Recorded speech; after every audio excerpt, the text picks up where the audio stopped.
First National Bank Tower. This is KLEKLP Jonesboro, the voice of Arkansas Minority Advocacy Council. Jonesboro's community radio station. Your life, your music. KLEK 102.5 FM. Good Friday morning, Jonesboro. This is meteorologist Tim Root with your KLEK 1 to 2.5 forecast. Partly to mostly sunny, dry weather today and tonight. The high around 44, the low around 33. Partly to mostly cloudy skies developing tonight. And it'll be partly to mostly sunny after some morning clouds Saturday, the high near 50 degrees. Mid-30s, mostly clear Saturday night, chance of showers Sunday, partly to mostly cloudy skies developing, 55 to 60 for the high. Your life, your music, we're KLEK 1 to 2.5 FM. From Feature Story News in London, I'm Ollie Barrett. An Al-Qaeda leader in Yemen's been killed in a US airstrike at the direction of the president. There's been anger in China after the death of a doctor who had tried to warn officials about the coronavirus outbreak in December. A third of fires along the east coast of Australia have been extinguished by persistent heavy rain. And one of Kenya's oldest and celebrated elephants, Big Tim, has died of natural causes.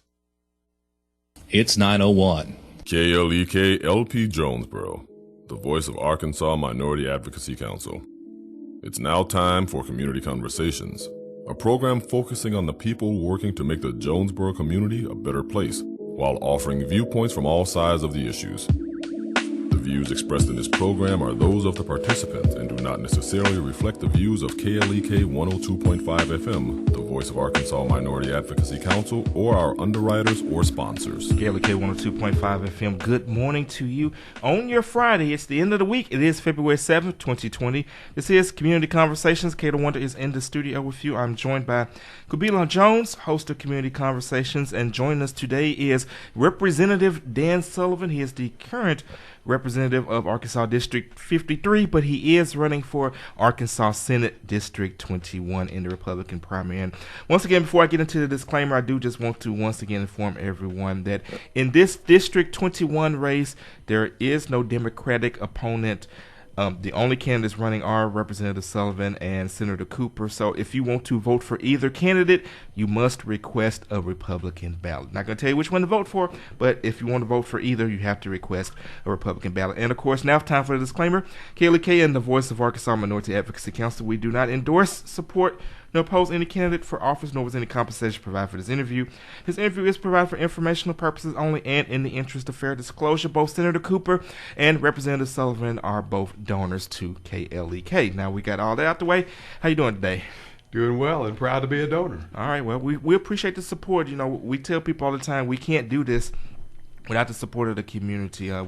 But, you know, I just actually enjoy just doing these forums, talking to the candidates, giving, you know, the listeners and the viewers an opportunity to hear from each and every one of you. In fact, it goes to our mission, which is to educate, entertain, and empower. So we're just happily glad to do that. But enough about us. Let's talk about you. So Dan, do you want us to call you Dan or Representative Sullivan? Dan's fine. All right, so Dan, just start off from the beginning. For those who may not know who you are, or for those who are familiar with who you are, just tell a little bit about yourself, your background, and why you decided to run for this seat. Sure. I grew up in St. Louis and moved to Arkansas in Jonesboro in 1970. Played basketball at Arkansas State University for a few years there and really enjoyed that. Just loved Jonesboro and this community. I married Maria Stewart, now Sullivan, who grew up in Monette. We've been married for almost 38 years now. We have 2 children, grown children. Our daughter lives in Auburn, Alabama, works for the University of Auburn. Our son lives in Melbourne, Arkansas, and he works for the Ozarka College up there. We have 1 grandchild. I've been in about 30 years as a teacher and a coach and principal and several different things in Jonesboro and around the nation in different states teaching. I retired from teaching in about 2004 and went to work in a healthcare agency. I worked there for about 10 years, and I am happily retired now, except for my legislative job. And I'm finishing my 3rd term in the Arkansas House, and again, as you mentioned, running for District 21 Senate. All right, so What made you decide to run for this District 21 seat? Well, John and I just basically disagree on several things. And, that's the great thing about our nation is this is a country where you can have differing opinions, have discussions, which you're facilitating now. I know John was on yesterday, and it's just an opportunity for us to talk about some things that we have differing opinions on. And then the voters get to decide, who they would like to represent them and whose ideas fit closest with theirs. All right, well, Dan, we're not going to waste any time. The Facebook Live is already jumping. So let's get with the shout-outs. First shout-out to David Carnes, Derek Coleman, S.L. Robinson, I mentioned Derek Coleman, and Senator Cooper, who is also on our live feed. David Carnes asks, good morning, KLEK, and good morning, Dan Sullivan. My question again is, where do you stand on the Second Amendment and your stance on red flag laws? And Derek Coleman says, good morning. Well, good morning, Derek. And, I oppose the red flag laws. The Second Amendment, I'm a strong believer that when the Second Amendment says it shall not be infringed, that's exactly what it means. This is one of the areas that I think John and I have some disagreement on. I believe John's a Second Amendment supporter. He was the vote that killed the Stand Your Ground bill. And I was listening yesterday when John talked about that and mentioned that it wasn't a gun bill. I believe that bill that John killed was a gun bill, and I think everybody else believed it too. I know y'all probably heard Senator Flowers, Stephanie Flowers, sure thought it was a gun bill. She's a senator. Alan Clark thought it was a gun bill. The Sheriff's Association thought it was a gun bill. The prosecutors thought it was a gun bill. So when John says it is not a gun bill, I really think he may be the only one that holds that position. And Leganzi, I gave you a map there that shows the different, I don't know if you can show that online or not, but it sure does. I'll try to. Okay. I'll try to hold it up to the camera. Okay, so yeah, I've got it held up on our live feed. Yeah, and you can see that's a map, and there are all kinds of maps on the on the internet. You can look them up, and a lot of people believe that Arkansas does not have a Stand Your Ground bill. And I know one of the questions people ask, do we need it? And I think that question. Yeah, because I do have a question about that. Yeah, well, obviously, there's a lot of states that do have Stand Your Ground bills. In Arkansas, the bill that was written was a bill written by an attorney to reinforce that law and that bill, because there's a lot of people who don't think we have one. So if you're someone that believes we don't need a Stand Your Ground bill, or what we have is sufficient, fine. But there are many of us who believe we do. And I was at the Sheriff's Association meeting the other day, and there are a number of sheriffs that think we need a Stand Your Ground bill. So when one says the sheriffs believe this or the sheriffs don't, well, that's not all of them. The same thing is true of our prosecutors. And just additionally, we, as a state senator, I don't represent the Sheriff's Association. I don't represent the prosecutors, and I don't represent the lawyers. I represent the people of this district, and I think the people of this district, by and large, believe that we needed to strengthen the bill that we now have. All right, well, Dan, I mentioned this to Senator Cooper yesterday, and so I will mention this to you, and I think I may have even told you this privately before, I can't remember, but the concern, especially among some in the African-American community, about Stand Your Ground laws is not about the right to defend yourself. I don't know any sane, rational person who says you don't have the right to defend yourself, but I think the concern is that those laws could potentially use for nefarious purposes. And I always bring back the example of the Trayvon Martin case, where when George Zimmerman saw Trayvon, thought he was suspicious, he called the police and said, hey, I see this suspicious person around. And they said, well, don't, just stay right there. We will send someone out there. And at that point, Zimmerman said, well, these guys are taking too long. I'm going to go confront him myself. And then the altercation came, and then that's when, unfortunately, Trayvon was shot. So I think there are some who are concerned of that a situation like that could take place. And then the person said, well, I was standing my ground, as opposed to, if someone just directly runs upon you and is attacking you and you've got to immediately defend yourself. I think that's what the concern is. And then my next question is, concerning the Second Amendment itself. You recently just said a couple minutes ago that you believe that in the clause that says shall not be infringed. So are you saying that under no circumstances should a person ever lose their gun rights? Because if you want to take a perhaps an extreme view of shall not be infringed, you could argue that say, well, anyone, even people under the age of 18 could own a gun. A felon, no matter what kind of crime that you've committed, could own a gun. If you have mental issues, even if you've been judged incompetent, you could still own a gun. Or even if you are filthy rich, you could own your own private army, arsenal, nuclear bombs, aircraft carriers, whatever. I mean, is there actually a limit to shall not be infringed? And also your thoughts on the concerns on stand your ground. Okay. And shout out to Jerry Morgan. Yeah, your first part of your question was the concern that particularly in the African American community that they share those concerns or have those concerns. And people's concerns are valid. I'm not going to tell people that, they say, well, I'm concerned about this. Well, fine, I understand. You have a valid concern. But as you can look at the map, how many states have stand your ground bills? And how many incidents did you report? There are we don't see incidents reported on the map, and I hold it up for people on the live feed. By By the way, this is a map that the Sullivan campaign provided to us. It's a map showing stand your ground laws. According to this, it says dark green has the stand your ground law. The light green has stand your ground in practice.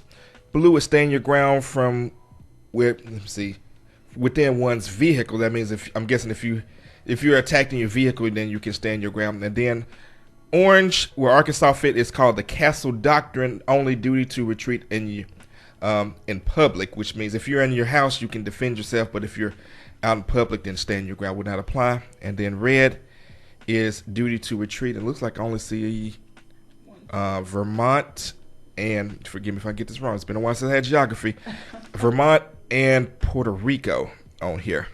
Yeah, and again, getting back to having a hard time remembering exactly where I left off, but what we're trying to do is move Arkansas to one of the green states. And if people have legitimate concerns about what may happen if we have a better stand your ground bill, you mentioned an incident, the Trayvon Martin incident. When did that happen? Could we Google it? I don't know the exact year. Several years ago that happened, but we just don't see incidents on a large scale where stand your ground is being misused. And people are using it to, as Mr. Cooper says, the law legitimizes murder. We just don't see that. And you have all those states that have stand your ground bills, but we just don't hear or see of cases where stand your ground is being misused. If we did, those would be on the news pretty regularly from those who have those concerns. And I want to also answer the other part about the shall not be infringed. Well, the laws we have now on guns are understandable and reasonable and good. When the concern is that when we start going beyond those issues with judging intent, with judging, who or who isn't mentally capable, with judging, making determinations based on subjective rationale, that gets pretty difficult. But I'm comfortable with the laws we have now, and maybe even, right now I think people are trying to restrict 18-year-olds from owning guns, and I oppose that. Does that get down to, and I don't know I'm not specifically familiar with my ability to own an aircraft carrier. I'd have to look with the laws on that. It'd be really difficult to do in Arkansas, but I guess most in Arkansas couldn't afford it. But again, like I said, if it says the right to keep and bear arms, and you can argue that, let's use a fighter jet. A fighter jet has bombs. That's a form of arms, which means, of course, obviously you have to be like a billionaire to afford one of those things. Then one of them costs like almost $1 billion itself. But the point is, if someone actually wanted to challenge, then we're going to move on to other issues. If someone actually wants to put that law to the test, you know what, I'm going to just see if I can buy this and see who's going to tell me no. And then, and then if it was told, and I said, well, what, I'm going to sue because I feel like my Second Amendment right to defend myself was infringed because I couldn't buy this expensive piece of armament that I wanted to get. So that's where I was kind of going with that. And I'd be glad to study that with you and look at that in more detail, but I do know this. I do know that early on, African Americans were not allowed to own guns. They were not allowed to carry them. They were not even allowed to defend themselves. And those laws were made by the government. And the Second Amendment stands for us to defend ourselves primarily against an overreaching government. And the African American community was one of the most groups of people that right given by God was most infringed upon. So I hope we can work together as African Americans and all cultures and all races to work through those difficult questions we have. Right. We're speaking with Representative Dan Sullivan. If you have a question or a comment for him, you can give us a call at 870-277-1080, or you can leave your questions or your comments on our Facebook Live feed. Shout out to Iris Wright Stevens. Appreciate you for checking in on our Facebook Live feed. So Dan, let's talk about healthcare, because that's one of the next biggest issues that is affecting this campaign. So I just want to kind of get your thoughts on the state of healthcare in Arkansas. Well, I heard the talk yesterday, and one of the things that John has said in his material is that I'm for going back to Obamacare, and that couldn't be more wrong. I've supported a bill by Josh Miller that would have taken us back to moving the expanded population onto Medicaid. Not getting rid of the expanded population, but moving them over to Medicaid. One of the things, and I'm going to hand this to you in just a second, Laganzi, but as a voter and as a representative, we have to make decisions on where our money goes. We have cut, in order to pay for our able-bodied, working-age adults to have insurance, we have cut by 2021. We will have cut $835 million from developmental disabilities, behavioral health, long-term services, pharmacy, dental, and for the pass. So we're taking money away from those people. We're cutting their services in order to pay for our able-bodied working-age adults. And I think our first responsibility is to take care of the most needy before we move on to take care of others in that expanded population. However, in the bill I supported by Representative Josh Miller, we kept that expanded population, but we just went over to a Medicaid model. Now, when John says I support Obamacare, that's just not accurate. And I'll hand this to you. There are the numbers. You can see them. And that's from the Medicaid Task Force, which John served on. It's a 22-page report. There's some other information on it. Well, Dan, while you pass that to Kabila, I want to ask this question. This question was asked yesterday when Senator Cooper was on.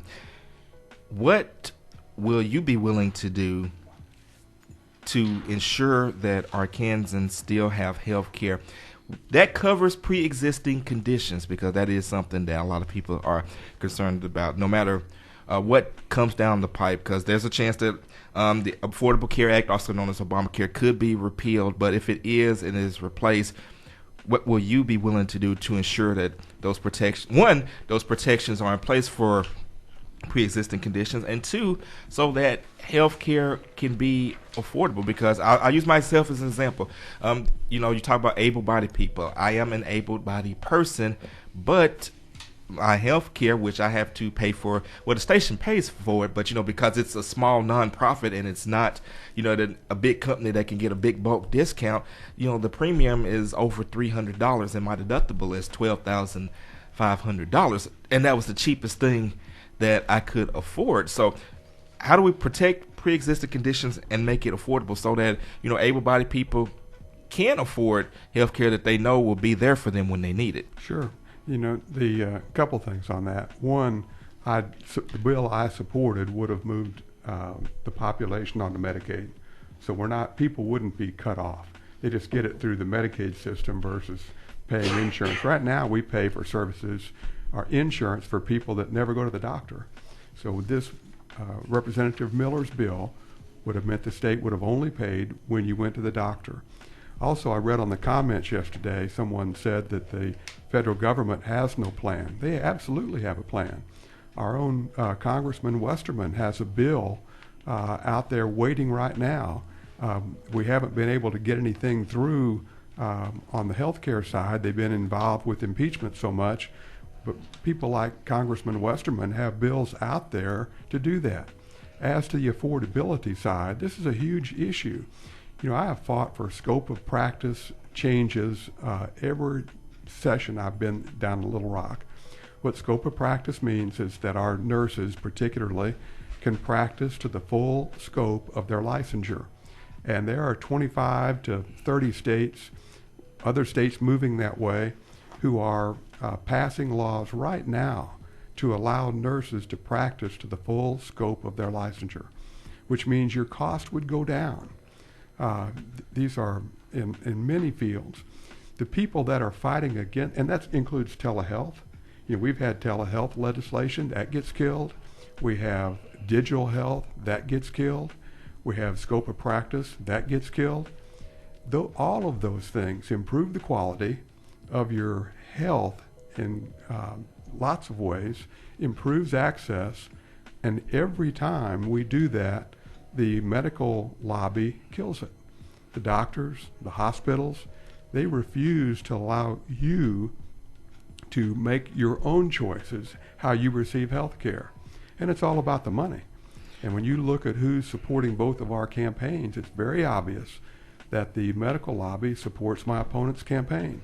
All right, Dan, we're going to have to leave it there. We're getting ready to go into a break. Shout out to Mayor Harold Perrin. Appreciate you for checking in on our live feed. Derek says, in other words, do you have a plan to replace the ACA? I think you kind of touched on that, but I'll give you a chance to maybe expand on it further if you like on the other side of the break. But don't go anywhere. Keep them questions and those comments coming. We have Representative Dan Sullivan running for State Senate District 21. Early voting starts February 18th. I've been saying the 17th, but it's February 18th. I saw the post from Craighead County Clerk Kate Holliday. But early voting, February 18th. Election day is March 3rd. Remember, if you want to vote for either Representative Sullivan or for Senator Cooper, you must request the Republican ballot. There is no Democrat running in this race. Be informed, and most importantly, step into that booth and vote. Back in 5 minutes. This is KLEK on 2.5 FM. You're listening to Community Conversations on KLEK 102.5 FM. We'll be right back.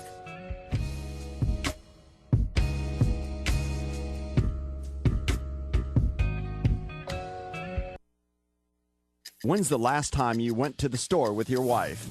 I'm Mark Merrill with today's Family Minute. It's no mystery. Many women enjoy shopping as an experience. On the other hand, most men shop with the hunter mentality.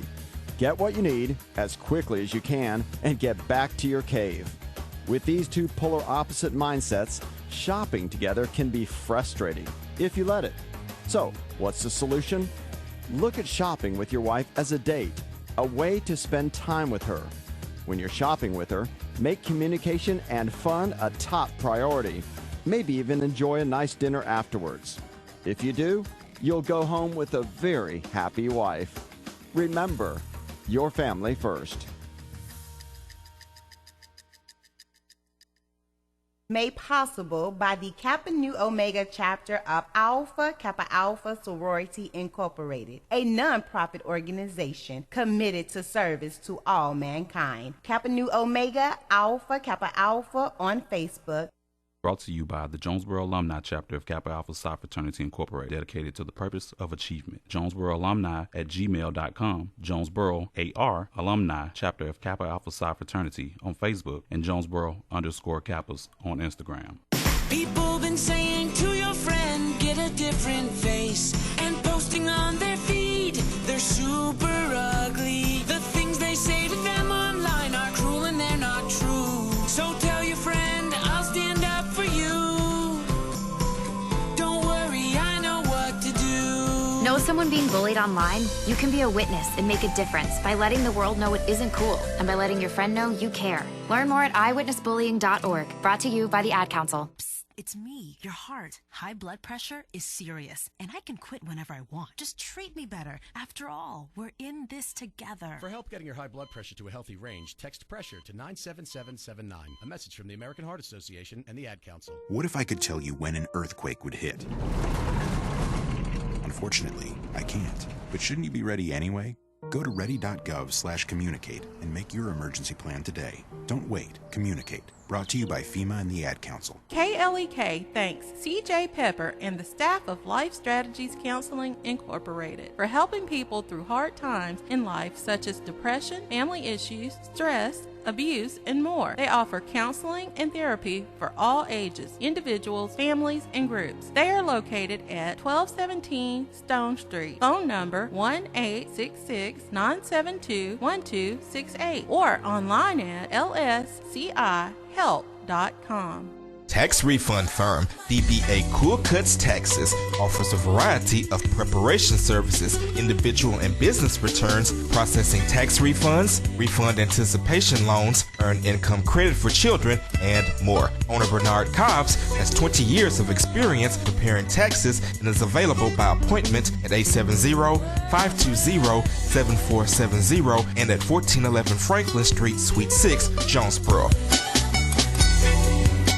The Office of Diversity and Community Engagement at Arkansas State University, under the leadership of Dr. Maurice Gibson, is a proud supporter of KLEK and is dedicated to finding innovative ways to advance their mission of creating a diverse and inclusive environment, conducive to educating, enhancing, and enriching lives, uplifting various and diverse groups on the A-State campus, and striving to maintain Arkansas State University a place that is inclusive to all individuals, regardless of origin, color, religion, socioeconomic status, or sexual orientation. More information about the Arkansas State University Office of Diversity and Community Engagement is available at www.astate.edu/diversity and 870-972-3081.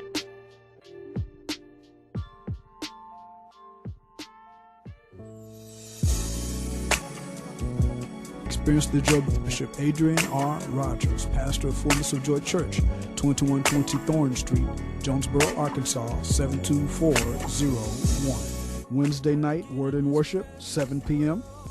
Prayer Thursday night at 7 p.m. Sunday School, 9:30 a.m. Sunday morning worship, 11 o'clock a.m. And our Sunday night live service at 7 p.m. And now back to Community Conversations on KLEK 102.5 FM. And we're back on Community Conversations on KLEK 102.5 FM with our guest, Representative Dan Sullivan, Republican candidate for Arkansas Senate District 21. And, of course, if you have a question or a comment, you can give us a call at 870-277-1080 or leave it on our Facebook Live, which we got some questions now. So, on the other side of the break, Derek Coleman says, in other words, do you have a plan to replace the ACA? Well, I think our president has said he's going to replace it. So my plan would be to follow what our president has said, because I think we have the best economy that our nation has had in years and years. Unemployment, revenues are up. All those things seem to be working. So again, I know Representative Westerman has a plan, and I think there's some bipartisan support for that plan. A part of that plan is to expand scope of practice. Do you know that the Governors Association has said we need to expand scope of practice? Congressman Westerman wants us to expand scope of practice. There's a lot of people that see these telehealth and digital health areas as improving access and cutting cost. Yet the Hospital Association, the Doctors Association, and the big lobbies do not want to do that. It's interesting. We had the head lobbyist for the Hospital Association in front of us one day, and I asked him why he would not. They were talking about poor access to care and how hard it was to get care in certain areas. And I asked him in that committee meeting why they weren't helping us to improve and open up scope of practice. And he said, well, actually, we have doctors and nurses at our hospitals, and we really don't want to take a side. And I said, well, who takes the side of the patient? Who takes the side of the taxpayer that's paying this?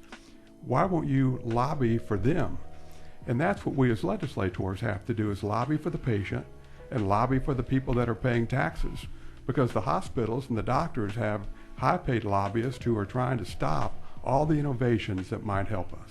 All right, our next question on our live feed comes from, and I apologize if I mispronounce this, Mafalda Elena Casas Cordero. Can you tell us about illegals? Arkansas is full of illegals today. Well, I haven't seen the numbers on how many illegals there are and what I don't know what full necessarily means. But anything that we do that's illegal, people need to use the legal process to move into our nation. And if we need to reform that or make changes in it, then so be it. But people need to follow the law. I think one of the big issues that we mentioned while we were on break there is the refugee situation. And again, this is just something that John and I disagree on. And it's a key point, and disagreement is good. But John supports the governor's plan to allow refugees to come in. That they say that the screening is good and that will be sufficient. I just disagree with that at this time, and I don't think taking refugees in at this time in our state's history and what's going on nationally is a good thing. There's no plan to track the refugees. Once they land in Arkansas, I think they can go wherever they want. And of course our president says that refugees are here temporarily and should be rehomed, go back to their home nation at the appropriate time, and I support that. So how do we track those people? I just saw a news story yesterday. It was on people posting it and sharing it, that a refugee came in and seeking Medicaid because of the bullet wounds that he had received when he was a terrorist over in a terrorist country. So our vetting system is not as good as it needs to be. We don't have a tracking system. And most importantly, we are taking much needed resources away from people in Arkansas. Arkansas is one of the poorest states in the nation. And when we bring in refugees, even 50, we are taking resources away from the most needy people in our state. And Leganzi, just like I talked about not supporting Obamacare because we're cutting services, $835 million, taking services away from our most needy. When we bring in refugees, we essentially are doing the same thing. Now you can say, well, they get a job in 6 months and they're there in 6 months. It doesn't matter. We need to take care of our people first.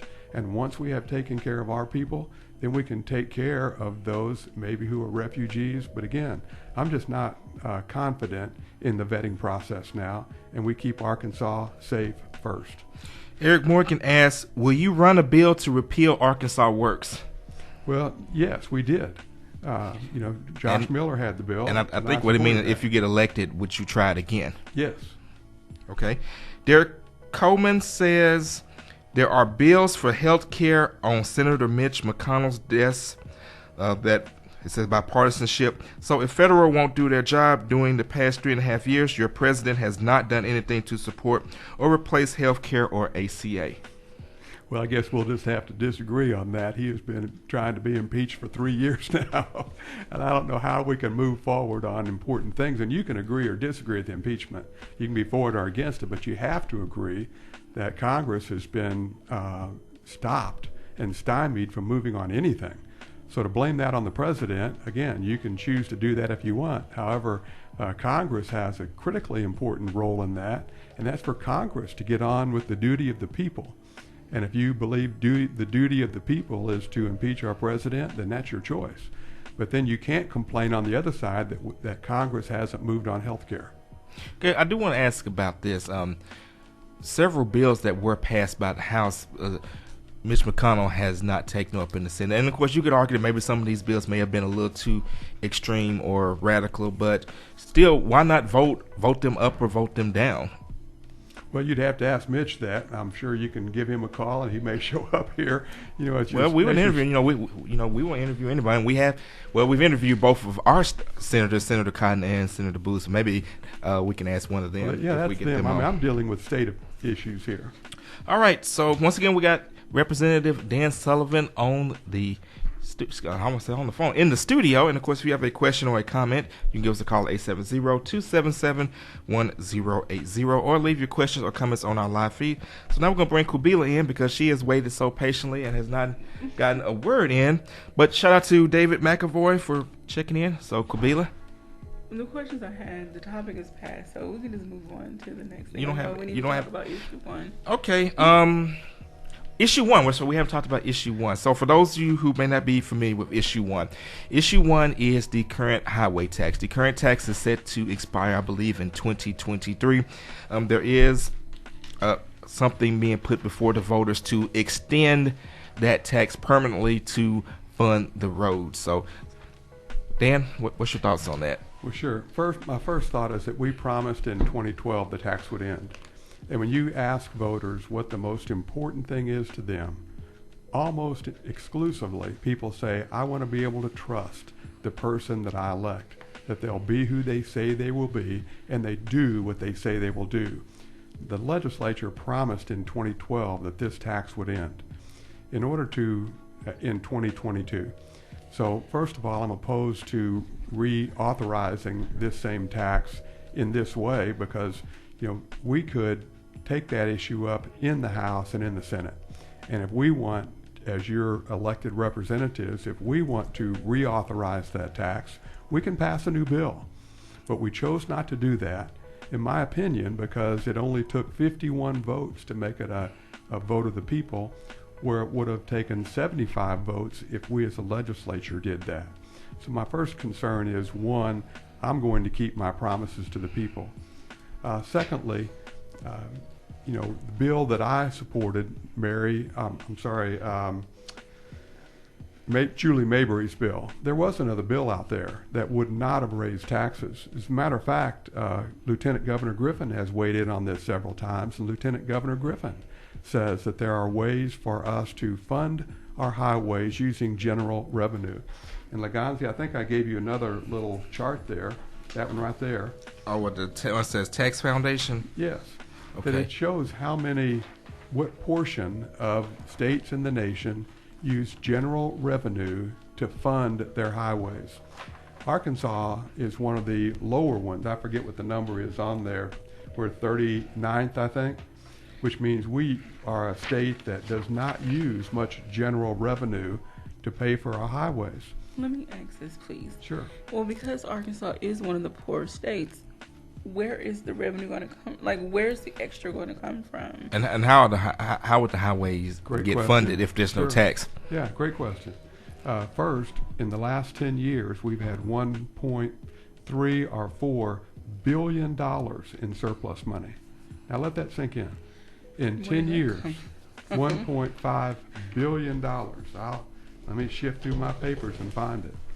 But we've had surplus revenue that we spend on other things. There's the numbers. And this is from the DF&A, Department of Finance. And it shows what we spend in the very last column there. You'll see we finally put some money in to our fund. So one thing.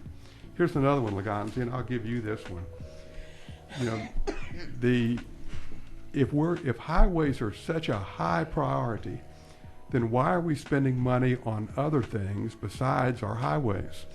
That group right there, the Team Jonesboro wanted to have a tax, and one of the issues was to improve our forum here in Jonesboro. Great idea. Well, as you can see on that paper, the governor gave out of his rainy day fund, the governor gave Theater Squared in Northwest Arkansas $3 million. And they had a black tie ceremony to celebrate the governor giving them that. And I think Walmart donated 12 or 13 million or something. But why would we take $3 million if we have a crisis in our highways? Why are we using $3 million and we're here in Northeast Arkansas, we're paying for that? Laganzi, the last page of that shows that we gave $8.3 million to the Marshals Museum in Fort Smith. All right, I didn't mean to cut you off. We got another comment on our Facebook Live. Let me pull this back up on my phone. Okay, Hard Weinstock says, thanks, KLEK. Please ask Representative Sullivan to comment on this campaign claim by Senator Cooper Did you catch the claim? Or if not, then Mr. Weinstock, if you could post the particular claim in which you are referencing, and we'll be happy to ask Representative Sullivan his thoughts on it. But moving on, and sorry I had to cut you off. I just want to make sure we get as many issues as possible. Something else that I know that you felt strongly about is the Bible in school. So let's talk about that while we wait for Mr. Weinstock to post his more on this question. Sure. Let me just jump back just a short time. Okay. Arkansas is one of the most highly centralized spending states in the nation. We take 80% of our money and we give it to Little Rock. And then we have to go to Little Rock and ask to get our own money back. So when we talk about funding for highways and funding for other things, why are we sending so much money to Little Rock? The national average is 60%. So for our local roads and our county roads, if we kept our own money right here, we could decide how to use it instead of Little Rock deciding to spend $3 million to the theater group there and $8 million to Fort Smith. Okay, the Bible, Senator Cooper made the statement yesterday that the Bible was not a book of history. And of course, we're talking about an academic study of the Bible, not a religious study. The bill specifically says that. And Senator Cooper said the Bible is not an historical book. There are, and it shouldn't be used in school. First of all, if you study your history, the Bible was used in our schools for hundreds of years. Even before we became a nation, it was used. And Laganzi, I'll give you, there they are. You've got them. You can see, tell our listeners what some of those people, those are founding fathers that say the Bible is a good thing to have in schools. And it says, the Bible should be read in our schools in preference to all other books from its containing the greatest portion of that kind of knowledge which is calculated to produce private and public temporal happiness.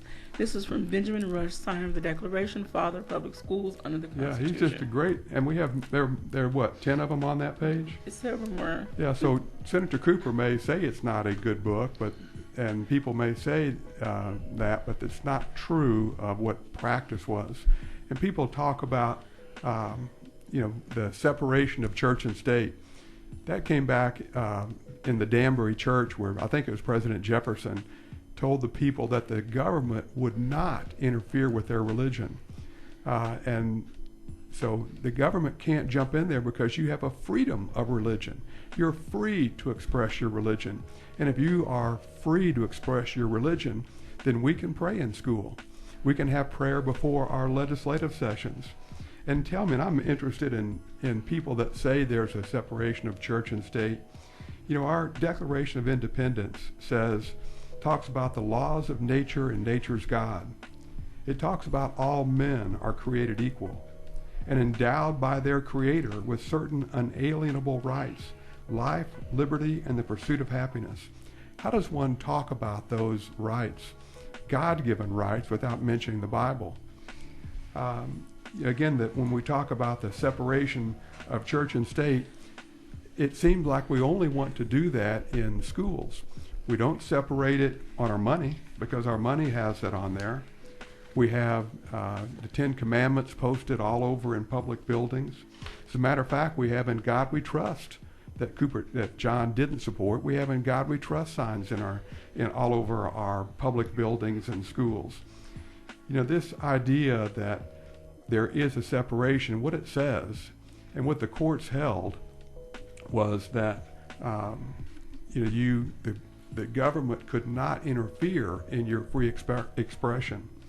And I'm really concerned, again, I'll jump kind of skipping around here a little bit, but when John said it's not a book of history, or it's not a book of culture, and that's what the law says, and they can study the poetry.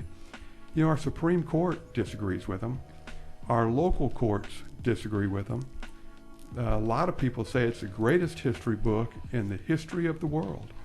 How does one learn about creation and about the creation theory if you can't talk about the Bible? And there are people like John who would pull the creation theory out of our schools.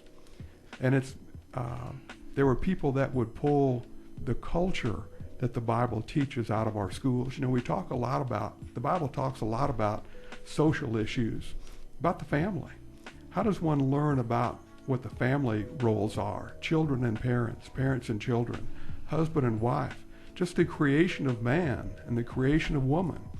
That's a historical study. And to say we're not going to study the Bible in a historical context is exactly why our nation and our culture are where we are today. Because we pulled the light out and let the darkness sink in. Okay. And when you have the darkness, we can't be surprised that we're having the issues we're having now. Getting back to the question of the study of the Bible in schools, there was some that would say if we allow the Bible to be taught in schools, even if, as you said, academic study, then what would happen if other religions say, well, we should have other religious texts taught in the school as well? What would you think about that? Well, I'd say bring it to the legislature and try to pass the bill. All righty. Once again, we are speaking with Representative Dan Sullivan, State Senate District 21. If you have a question or a comment, Quabila. Okay, so I do want to jump in here because I am studying communication and education. And so from an educational standpoint, if the Bible was to be used, would you incorporate educators who are curriculum developers as well to look over what the potential curriculum would be so that, one, it is student forward and it's not biased and it's not self-serving to whoever is creating this curriculum? Yeah, that's in the bill. Oh. That the State Department will design the curriculum. That's part of the bill. Where can we, is it on the ArcLeg page? Yes. Okay. Yes. And again, John's, and people can hold whatever opinion they want. I mean, if they think they don't want the Bible in school, fine. That's their opinion. Mine is, and the courts agree, that it is allowable. Now, of course, it's okay to disagree with the court also. The court is wrong in abortion. The court was wrong in many issues out there. Dred Scott. They've been wrong in a lot of areas. So if you say, well, the Bible shouldn't be taught in school and the courts are wrong, that's fine. That's what John and I disagree on. Now, will children have the option, or their parents have the option to say, I don't want my child in that course, and would they not be penalized? Great question. That's exactly what the framers said. The framers said you can't force people to take the course. Then government would be forcing religion on you. Government can't prevent the free exercise of your religion. Government can't tell you. That's why the course is an elective. So if it were not an elective, then I would agree with John that government is forcing religion, which is against our First Amendment right. But it's your free exercise of your First Amendment right to take that course. And government can't force you, nor can they force the curriculum. All right, Dan, we're getting ready to go into our final break. Once again, if you have a question or a comment, give us a call, 870-277-1080. We'll leave your questions or your comments on our live feed. Once again, don't forget that there is no Democrat in this race. If you want to vote for either candidate, you must request a Republican ballot. Early voting starts February 18th. Election day is March 3rd. Definitely get out and vote because your vote matters. It counts. We're going to be back in 4 minutes this time. Don't go anywhere. This is KLEK 102.5 FM. You're listening to Community Conversations on KLEK 102.5 FM. We'll be right back.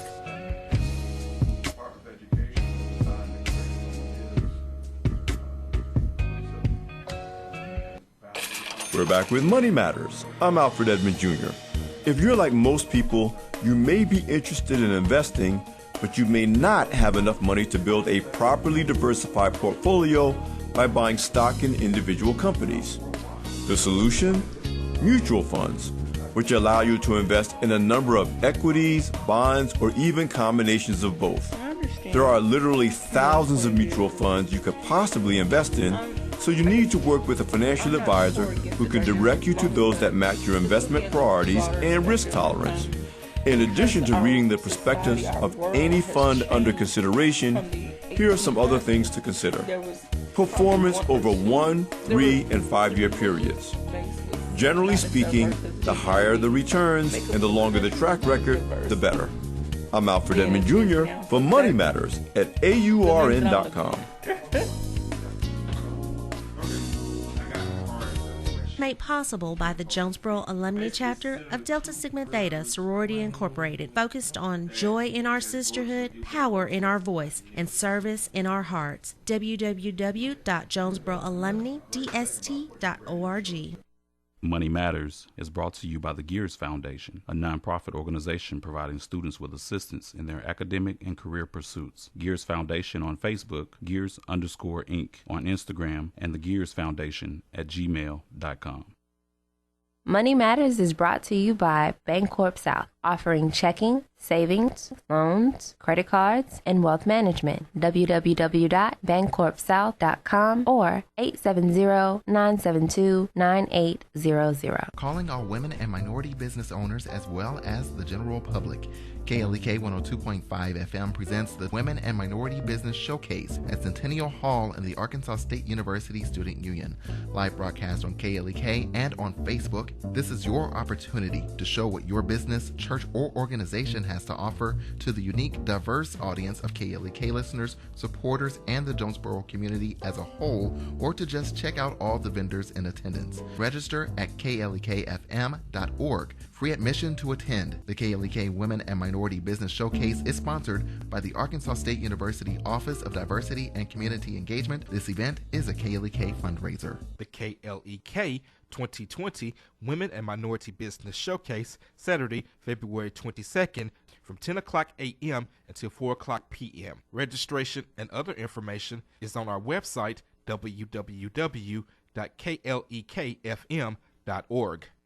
KLEK thanks Charles and Candace Mabry and the staff of Mabry Smokehouse for their support of KLEK and dedication to the Jonesboro community. Mabry's offers Texas-style barbecue, beef brisket, pulled pork, ribs, rib tips, chicken wings, smoked sausage, barbecue fries and nachos, sides, and desserts. Located 1504 Red Wolf Boulevard, Jonesboro. Open 11 to 8 Tuesday through Thursday, Friday and Saturday. More info, Mabry Smokehouse on Facebook. KLEK 102.5 FM salutes small businesses. Small businesses promote local character and success, keeping money in the local economy, local jobs, entrepreneurship, community well-being, and so much more. Contact us today to learn more on how your small business could be featured on KLEK for as little as $25 per month. Shout out to Royal Priesthood International Ministries, 5193 Highway 1 South, Jonesboro, under the leadership of Bishop Raymond Williams, Prophetess Teresa Lee Williams, and Pastor Joel Thompson. Bible study Sundays, 9:30 a.m., worship 11 o'clock a.m. They also offer a prison ministry. Shout out to Always and Forever Pet Grooming, offering baths, nails, and haircuts for dogs and cats. 2929 South Caraway Road, Jonesboro, 870-520-0925. And now back to Community Conversations on KLEK 102.5 FM. Now back on Community Conversations with our guest representative Dan Sullivan, and we're not going to waste any time. We're going to get right back to the questions because we have a bunch of them. We finally did hear from Hard Weinstock. His question was, he actually inboxed the KLEK page. He wanted to know, Dan, your response to Senator Cooper's claim, and he sent a picture, and it says, this was coming from a campaign ad of Senator Cooper. It says, fact, Senator Cooper has voted to reduce overall taxes by nearly $200 million. Sure. You know, a couple things, and John and I just disagree on the numbers, and it's up to the people to look up what both of us say on what the numbers are and what those totals are. But John essentially left several things off when he says, I cut your taxes. One of the taxes, the military tax, was even promoted as being a levelized tax. In other words, we're going to collect X, I think it was $13 million, and so John counts that as a tax cut. I'm sorry, we're going to cut $13 million, but in that same bill we included a soda tax, a candy tax. There were several other items in there, a digital download tax, an unemployment tax increase. So John doesn't count those issues in what he's claiming to be a tax cut. So there are a couple more that I think he's left off. Laganzi, I gave you a sheet, I think, and I will email those earlier. But these are the numbers that I have from DFNA. that include all of those, because again, often we have tax revenue bills that include a tax cut and they include a tax increase. And they say they're, quote, revenue neutral. I thought it was 2 pages to it. Yeah. And so you have to include the ones you voted for that were a tax increase as well as a tax cut. And John leaves a few of those off of there. And if he wants to respond to that, then fine. Just add those in and see what the numbers are. And I'll be glad to, if I'm incorrect, take a look at what we've published and tell me where I'm incorrect. And if I am, I'll admit it. I don't think we are. The second thing John doesn't include, that John voted for a $293 million tax increase on our highways, and that's issue 1. John doesn't add that in there, and if it passes, and John does support it, then that's another huge tax increase that John doesn't include in there. So there are just several issues that he doesn't include in his tax increase or cut, and I think that's what Hart is asking and why I disagree with that. All right, Derek Coleman says, if you put the Bible in schools, it would cause problems, because if you have a teacher or an administrator who believes that the Bible strongly, it didn't say what, kids who strongly disagree with their teachers or administrators, people could get suspended or expelled. So what I think Mr. Coleman is saying, that his concern is that if the student takes this Bible course and disagrees with being taught, there could be repercussions against the student. Well, again, I don't have an answer to that. He's projecting that. It's an elective course. If you are in an elective course, you can drop in or drop out of it. You don't have to take it. So projecting that someone is going to be guilty and suspended before you ever done anything. Not to cut you off, Quabila, Teresa Beck has a question live. She's asking about a link. If you could Google that link and post it, and then once we'll come back and let Dan answer. Go ahead. Well, again, you're projecting there's going to have problems, and it's not like we don't have problems in our schools now when students are objecting to teachers and for all kinds of reasons. And our schools seem to deal with those. And again, historically, the Bible's been taught in our school for 250 or 300 years. And all of a sudden, 1947, we started saying, you can't pray in schools. You can't have the Bible in schools. And since that time, we have taken God out. And, again, we're going to just disagree on that. I can explain my point, and he can say I'm wrong, and he's certainly welcome to do that. And John says I'm wrong. And the voters will have an opportunity to go to the polls, and they'll be able to vote. And they say, we think Dan has the right perspective on this, or John has the right perspective. That's why we vote. All right. Teresa Beck says, can you share the link to the story of the refugee seeking help for a gunshot wound? All I can find is an article about Syrian refugees who are subjected to some horrific conditions in their drive land, not terrorists. Just please share the reference. Sure, I'll get that to you, and you can put it on your website. Okay, well, I asked Kubila to Google it. I don't know. So, but did you have just a general comment about that? No. Okay. Derek Coleman says, I do agree strongly that we should keep our money in our communities. If elected, could you find a way or create a bill to support our local communities? Golly, I'm so glad he asked that. And we got 2.5 minutes before the end of the show, so we're we'll gonna end with that one. Go to Arkansas Center for Research and Economics. They have a great article on that. We spend 80% of our money we send to Little Rock. The national average is 60%.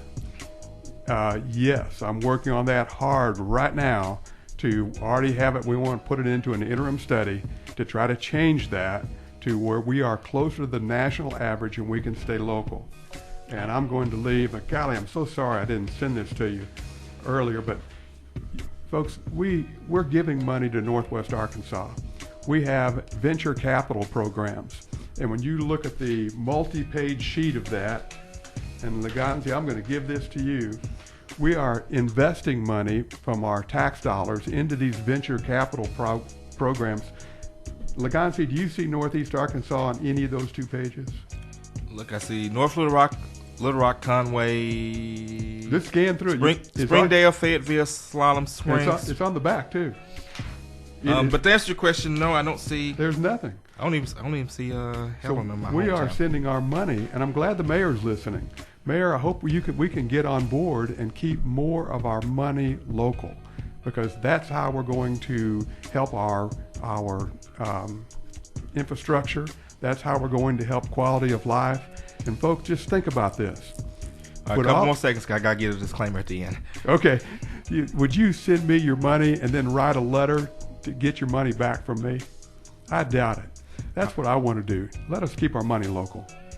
All right, so Dan, thank you for stopping by the studio. Once again, KLEK and the Voice of Arkansas Minority Advocacy Council, we do not endorse, support, nor oppose any candidate for office, nor is any compensation provided for this interview. It was provided for informational purposes only, and in the interest of fair disclosure, both Senator Cooper and Representative Sullivan are donors to KLEK. Remember, there is no Democrat in this race for District 21. If you want to vote for either candidate, you must request a Republican ballot. Early voting starts February 18th. Election day is March 3rd. We strongly encourage you, vote, vote, vote, as if your life depended on it. Because guess what, people? Your life does depend on it. You guys have a great and blessed day. This is Community Conversations on KLEK 102.5 FM. Thank you for listening to Community Conversations on KLEK 102.5 FM, a program focusing on the people working to make the Jonesboro community a better place while offering viewpoints from all sides of the issues. The views expressed in this program are those of the participants and do not necessarily reflect the views of KLEK 102.5 FM, the Voice of Arkansas Minority Advocacy Council, or our underwriters or sponsors.